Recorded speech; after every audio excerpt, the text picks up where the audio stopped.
Well, from President Trump's rally in Ohio this weekend to President Biden's softball interview on 60 Minutes last night, it was certainly a busy weekend for political junkies. And just when you thought the media couldn't get any more biased, well, they somehow found ways to sink to new lows.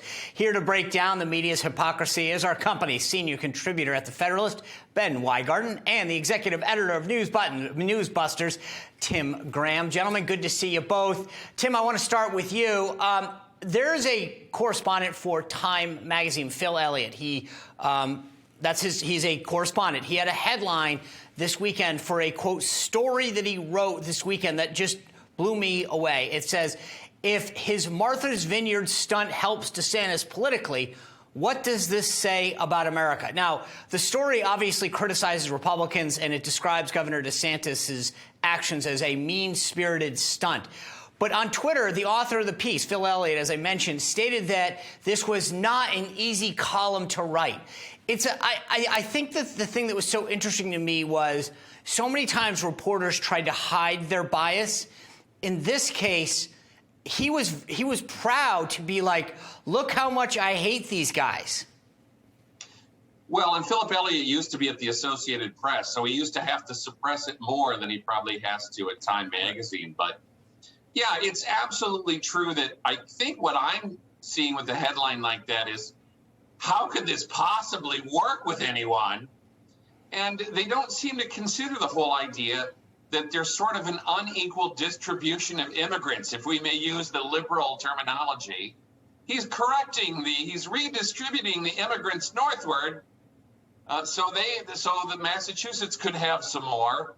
Yes, it is a stunt. But it's a stunt that's making a point. And what's great about this is the news media has not wanted to cover the border crisis. Seems to be the only way they cover the border crisis, when you offend their sensibilities.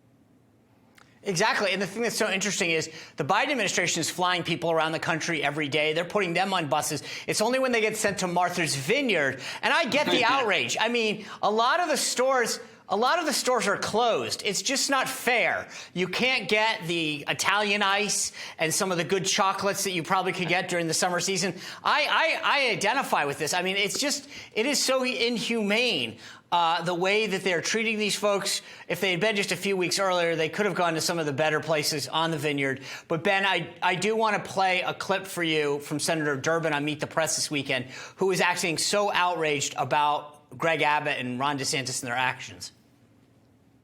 It is pathetic that these governors are taking advantage of these helpless people, making promises to them to get on the bus and life is just going to be fine. Why is it when the Republicans want to enforce their immigration theories, it's always the kids that end up being the victims?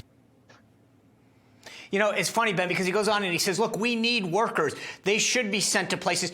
It's almost like he's making the case that, you know, we know what we're doing here. We know where we want to bring these people, which goes to the point they really don't want to stop illegal immigration. They have a plan. He talks in that interview about the fact that we in America, we're not producing enough young Americans. We need more workers. Yeah. And of course, you know, the 30,000-foot issue here is these illegal aliens would not be in America in the first place were it not for the policies embraced from Martha's Vineyard to Illinois, where Senator Durbin resides and who he represents. Being a progressive means never having to deal with the consequences of your policies. And what Governor DeSantis did and what Governor Abbott has been doing has been saying, you ought to have to deal with the policies that you have embraced, particularly these sanctuary jurisdictions across the country. So I think the outrage is laughable. It's hypocritical. This situation would never occur were it not for Democrats' embrace of open borders policies. And this is justice that's being meted out. But I will say in terms of the media, the best headline that I saw by far was CNN, quote, they enriched us. Migrants' 44-hour visit leaves indelible mark on Martha's Vineyard. It doesn't get any better than that.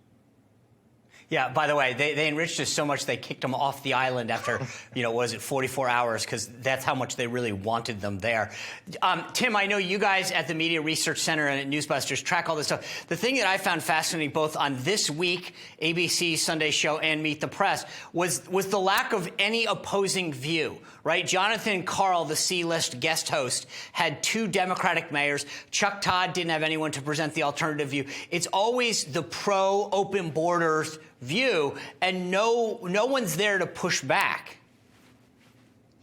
This is the habit. I mean, part of it is, of course, remember that a lot of these shows are like, we won't have anybody on who's associated with Trump and his refusal to concede the last election. That's a good way to keep about, a pile of Republicans off. Yeah, I think it's quite clear. And even when they bring on Republicans, like in the round table, we'd always be saying, come on, can we have a little bit more pushback than this? It is one of those things where if Chuck Todd puts on a Republican who pushes back, then he starts screaming at him, and, meanwhile, he can let Kamala Harris say the border is secure, and he just goes, oh, well, that's interesting. Right. No, well, and it's funny. I mean, he really something utterly nonsensical. His one Republican yesterday was Ana Navarro's husband in Florida, who is a never Trumper. So, I mean, his token is horrible. Ben, I've got 30 seconds. I will say this. I thought that Biden's statement on inflation was unbelievable in that 60 Minutes interview. And even Scott Pelley had to basically say, are you kidding? It's 40-year high, when Biden was like, oh, no big deal.